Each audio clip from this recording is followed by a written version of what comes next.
Greetings, citizens, and welcome to Unknown.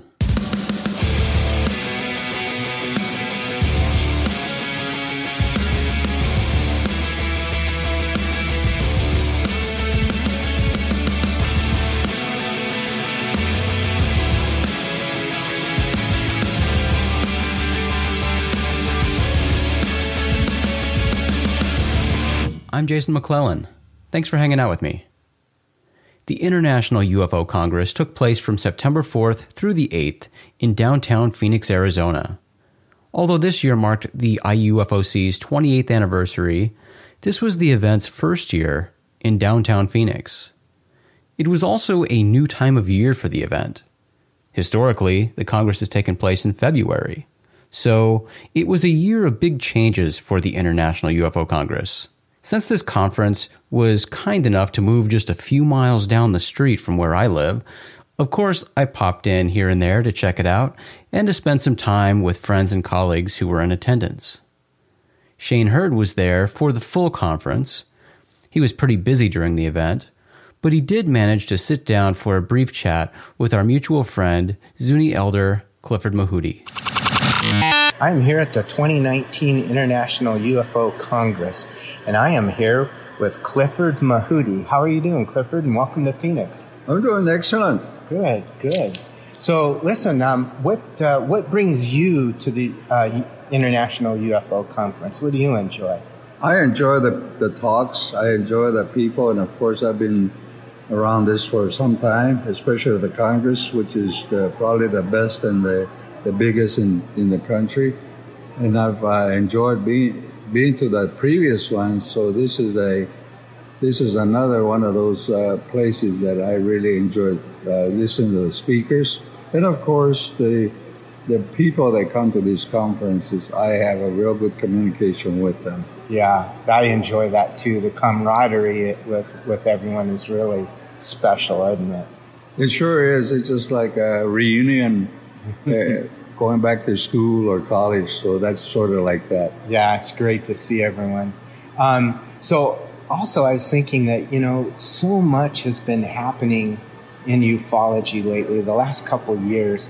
Is there anything that has really grabbed your attention?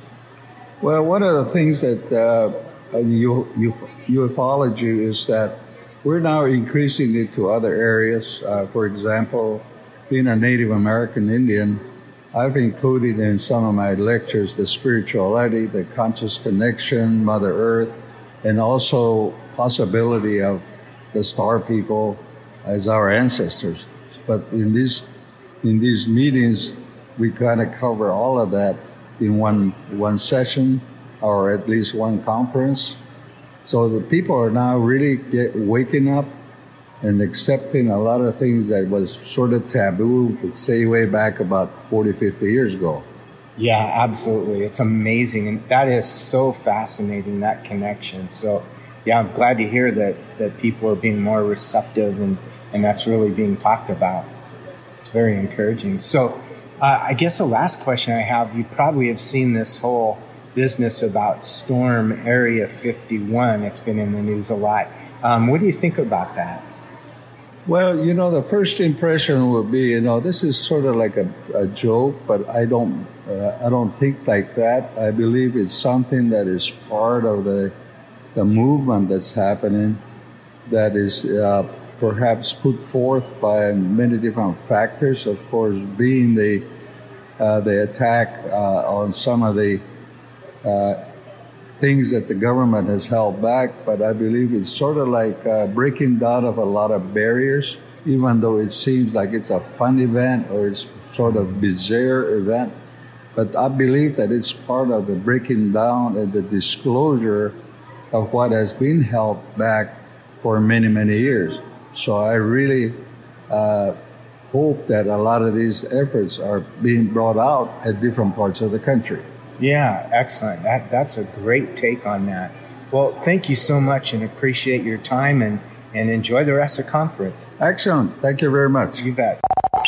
Shane also caught up with Kevin Day, the retired U.S. Navy Senior Chief Operations Specialist who was a radar operator on the USS Princeton during the now infamous Tic Tac UFO incident that occurred off the coast of San Diego in 2004. How are you doing, Kevin? Pretty Welcome good, to Phoenix. Well, thank you. It's my honor and pleasure to be speaking with you. Thanks so much. Listen, I know you're on the program and you're on a panel discussion. Would you like to kind of give us an idea what you're talking about and some highlights? Well, it's going to be up to the moderators. It's going to be an open question session. So I'm pretty sure they're going to be asking me lots about the Nimitz case, the Tic Tac 2004 case. And I'm expecting some questions on the post effects of what happened to me since that time. And I'm pretty sure he'll ask me about my book that just came out. It's called Sailor's Anthology, and it's available on Amazon. Awesome. And the provenance of that book is when I retired in 2008, nobody would believe my story, not even my own mom and dad. And they didn't say that exactly, but I could tell. Mm-hmm. And I got frustrated, and I didn't know what to do. It would really, really bug me because I was concerned about it. These things were a safety of flight issue, and I was thinking to myself, what if what happened then happened off the coast of Iran and I did have missiles? Could it start a war, an unprovoked war? That's not what we want. But I didn't know where to go. I didn't know what to do. So what I did do is I wrote the story in a book and I published it in the Library of Congress. I did not know that. Just in case the story ever did break, it would provide some sort of contemporaneous evidence that this thing really did happen. And I fictionalized it because people were still in uniform at the time. Mm-hmm. And so that's what happened. And Alejandro Rojas just republished my book, and it's now for sale on Amazon. So awesome. We're going to use the proceeds for something else they're probably going to ask me about. We're planning an expedition back to SoCal in November of 2020 because based on a hunch and a theory, when those objects appeared on our radar and we intercepted them, they acted like a flock of birds, like they didn't want nothing at all to do with us.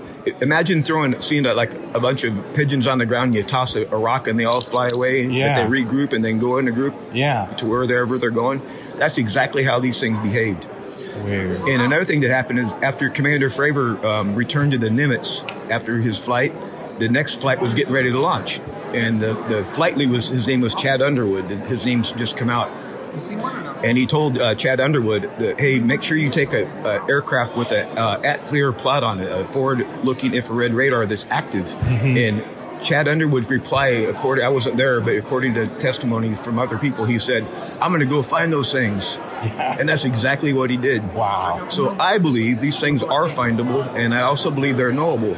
Nice. And so we're going to load up a research vessel with a bunch of top physicists and scientists and trained observers. So we're going to take some new technologies that are now available.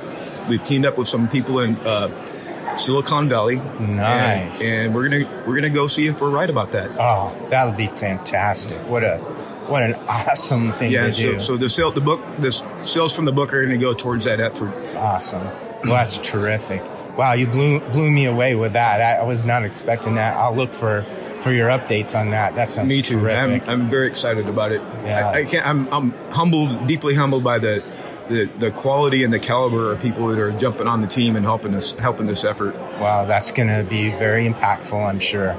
Awesome.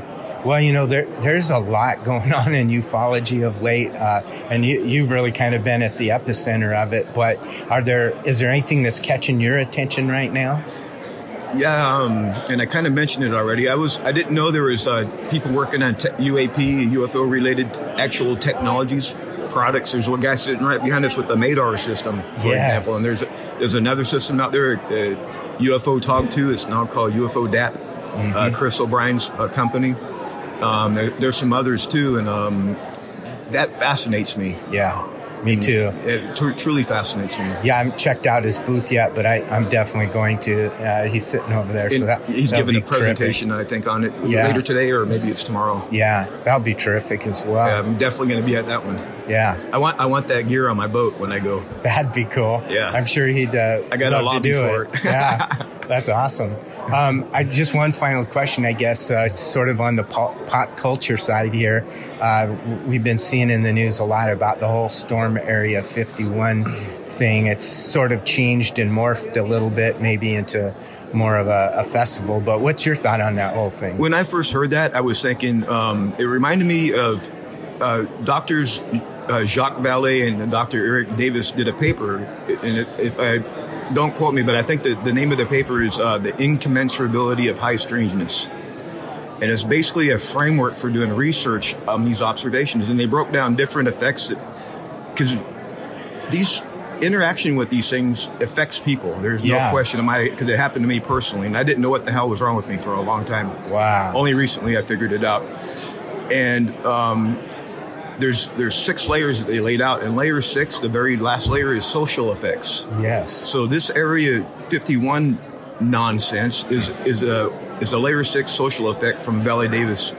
Awesome! What a great reference, Kevin. That is really something. That's what I see. Yeah, me too. I agree with that. That's I've been saying, stay home, stay free, and stay home, safe, be free and safe. Yeah, that's a very bad idea, guys. Don't do this. Yeah, totally. Put your thoughts and efforts into doing something more productive, and go and volunteer in your hometown and help you out your neighbors and that kind of stuff. Yeah, great advice. Spend time with your dog. Yeah, absolutely. Your yeah, no kidding.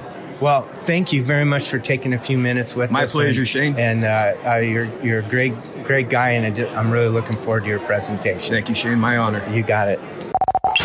In addition to 5 days filled with a wide variety of presentations, the Congress also features a vendor room, a film festival, and an awards banquet. Each year, the IUFOC presents a Researcher of the Year award and a Lifetime Achievement award. This year's recipients were the seemingly inseparable Jeremy Corbell and George Knapp, respectively. The International UFO Congress is always a good time. Like Cliff Mahooty said, it really feels like a reunion. You get to see so many people from the UFO community all in the same place. If you've never been to a UFO conference, I definitely recommend checking out the UFO Congress next year.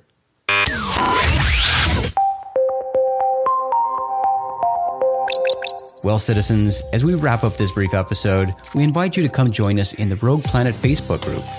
You can find that at facebook.com/groups/Rogue Planet. We'd love to hear your thoughts about the UFO Congress if you were there, or what other UFO-related events you enjoy.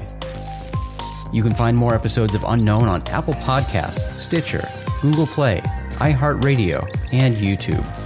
Subscribe on your favorite podcast provider so you're notified when we publish new episodes.